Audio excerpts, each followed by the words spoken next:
Hello! Today we're going to be doing lesson 9-6, which is permutations and combinations, the mini lesson. But before we can actually do permutations and combinations, we have to first understand what a factorial is. So when you're first looking at this, you may see the exclamation point and be thinking, that it's a typo. It's not something we see in math often, but it is actually indicating an operation. So when you read the definition up here at the top, the factorial of a number is the product of all of the whole numbers from the numbers down to 1. And the factorial of 0 is defined to be 1. That's an important thing to remember. So as we start, we're going to look at 4 factorial, and we're going to write it in its expanded form so that we understand what a factorial actually tells us to do. Written out. So we saw it in the definition. So if we're multiplying all of the whole numbers from that number down to 1, that means in this case, we would be multiplying 4 by 3 by 2 and by 1. And obviously multiplying by 1 at the end doesn't actually change the value, but technically it is in the definition, and so we're going to include it for our purposes here. If you didn't include it on a homework or assessment, you would not be docked for it, as it doesn't change the value, but it is important to know that it technically does go down to 1. So we multiply 4 by 3 by 2 by 1, and we will get a product of 24, meaning that the answer for 4 factorial is 24. So it's really that easy. We will be using them throughout the lesson. So it's important that we also know how to evaluate expressions that contain factorials. So one key thing I want to point out here is the word evaluate. So notice that means we're looking for a final answer. So we're not just writing in expanded form. We may do that first, but we also will come up with a final answer. So very similar to what we just did for 4 factorial. For 6 factorial, we're going to multiply 6 by 5, 4, 3, 2, and 1. And certainly you could do this in your calculator.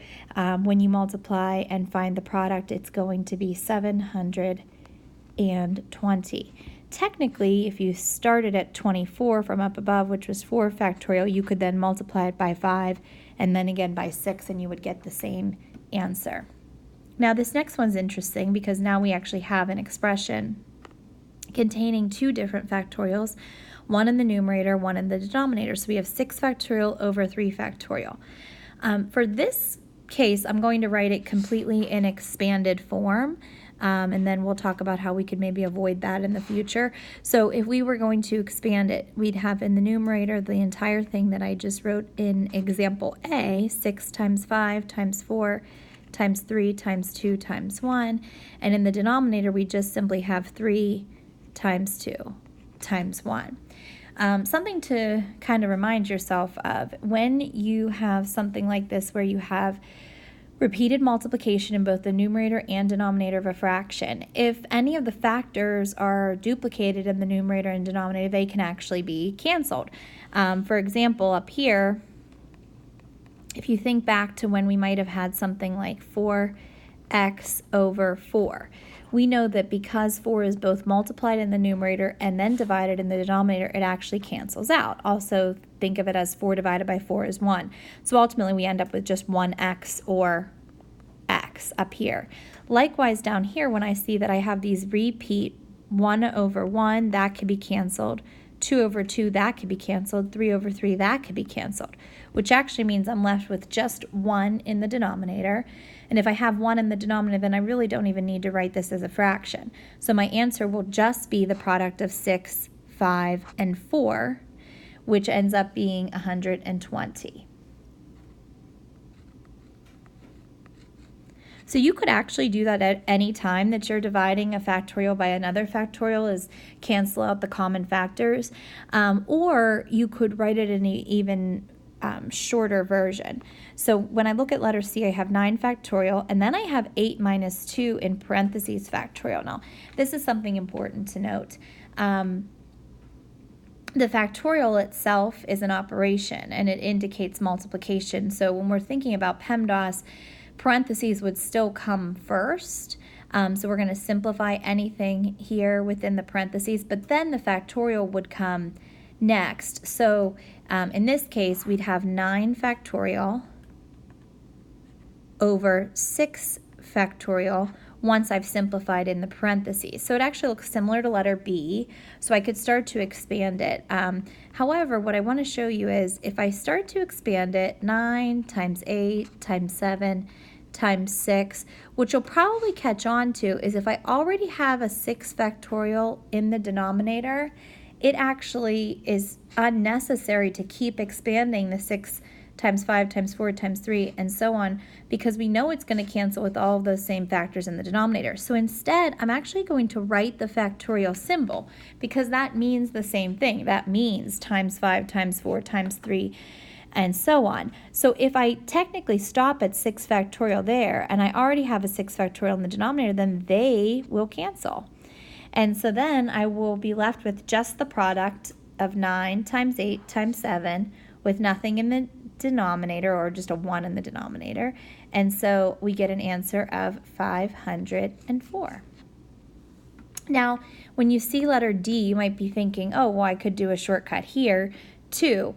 The problem is, if we think back to what we just mentioned a moment ago with order of operations, if factorials are multiplication, then both of those operations will be conducted before subtraction would take place, meaning there really is no shortcut method here. So you would have to determine what 6 factorial is. Now, we are fortunate because we already found it up here, so we know that this is actually 120.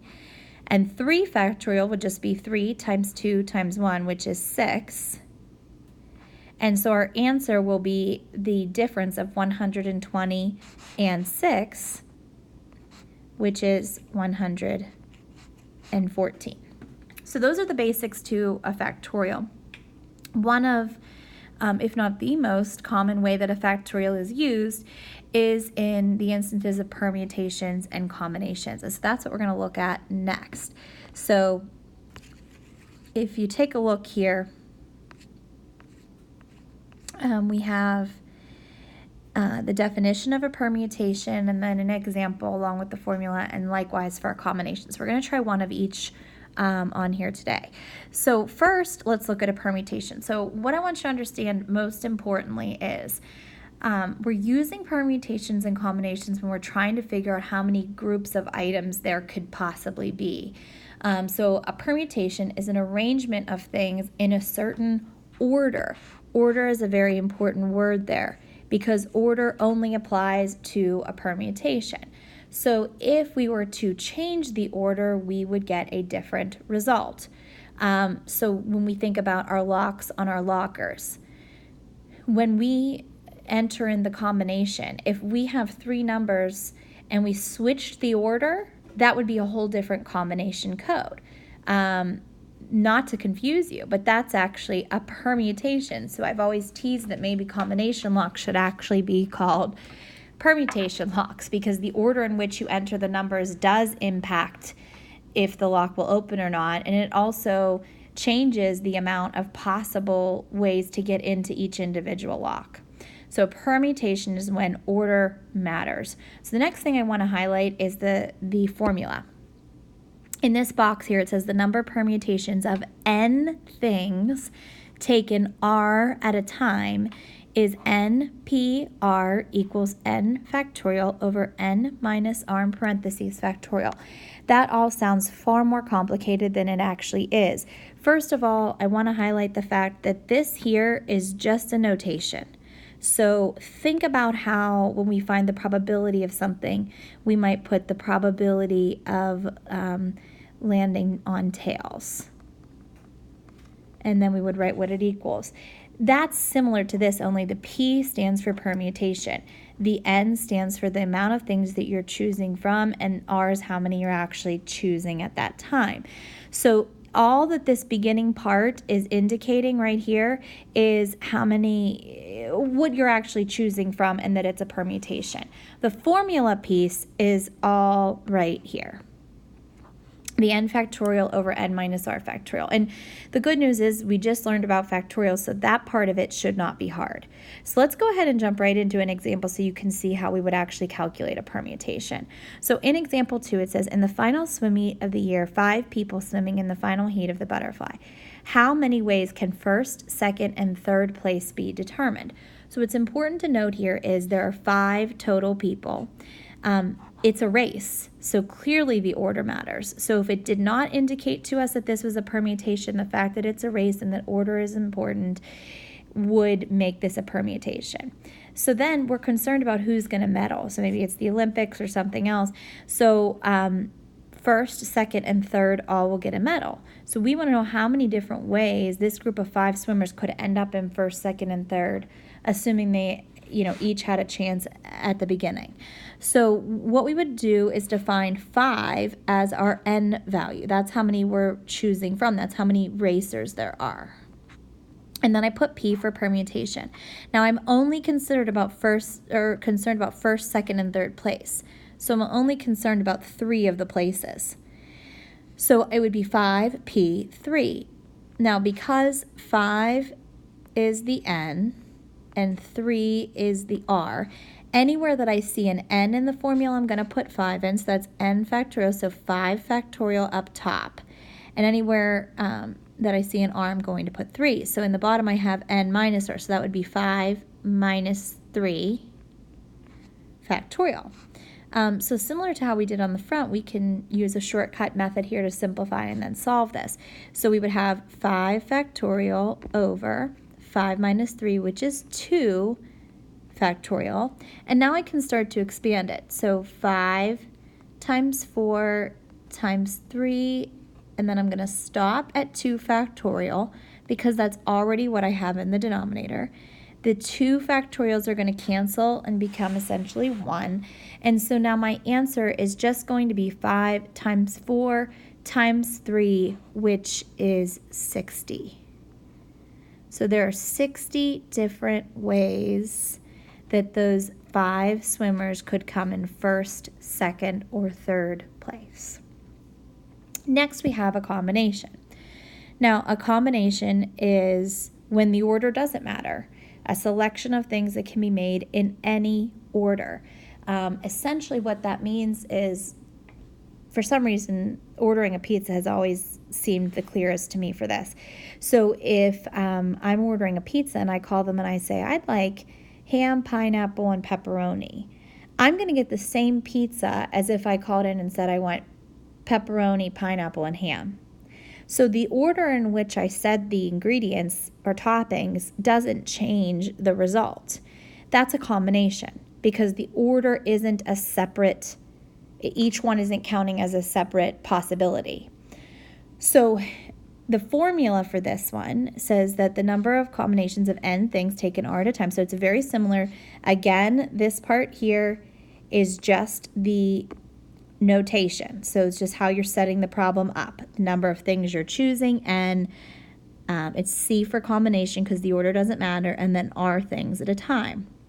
I'm actually going to, I don't want to confuse anybody, so we're going to actually cross out this middle part because it's not really entirely necessary.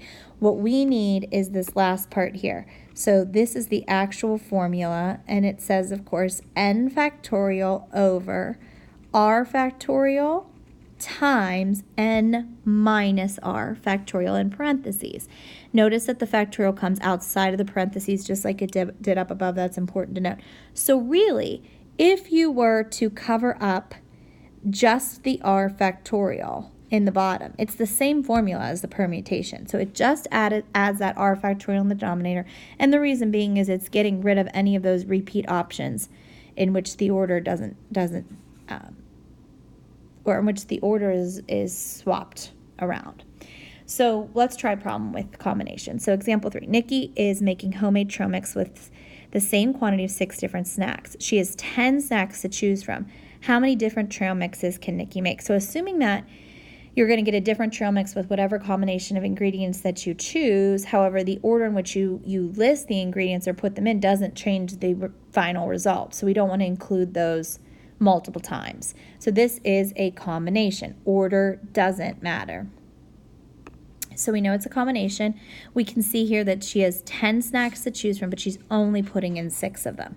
And so we would put 10C6. And then when we set that up, again, anytime that the first value is the N, so anytime we see an N, we'll put in 10. The second value is the R, so anytime we see an R, we'll put in 6. And then the formula itself is N factorial, so that'll be 10 factorial over 6 factorial, because it was R, times the quantity 10 minus 6 in parentheses factorial. So now we'll start to solve. So the first thing we want to do is, of course, the parentheses. So we still have our 10 factorial up top times 6 factorial, and now the 10 minus 6 would leave us with 4 factorial. Now notice that I just wrote them next to each other. They're being multiplied. The parentheses indicated that. I don't need the parentheses still to indicate that. I can just put it right next to the 6 factorial and it'll indicate multiplication there. So next I want to start to expand. So what's interesting is I can only cancel out one of these factorials. So I always want it to be the larger one.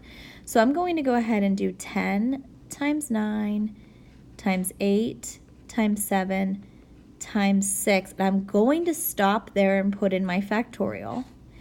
And then I'll have my 6 factorial on the bottom and my 4 factorial on the bottom. Now the only thing that's going to cancel is the 6 factorial here and the 6 factorial here, meaning I still have the 4 factorial in the denominator. So now, oops, I didn't mean to delete that. Go back and write it again. So the 6 factorial and the 4 factorial are gone. Okay, so now in the numerator, I can multiply through the 10 times 9 times 8 times 7 and figure out what my numerator is equivalent to, and it's 5,040. And then in the denominator, I can expand my 4 times 3 times 2 times 1. Now you might remember from earlier that's actually equal to 24, or you could figure it out quickly. So my final step then is to divide the 5,040 by 24 to get my final answer. And I end up getting 210, and that would be trail mixes. And that's it.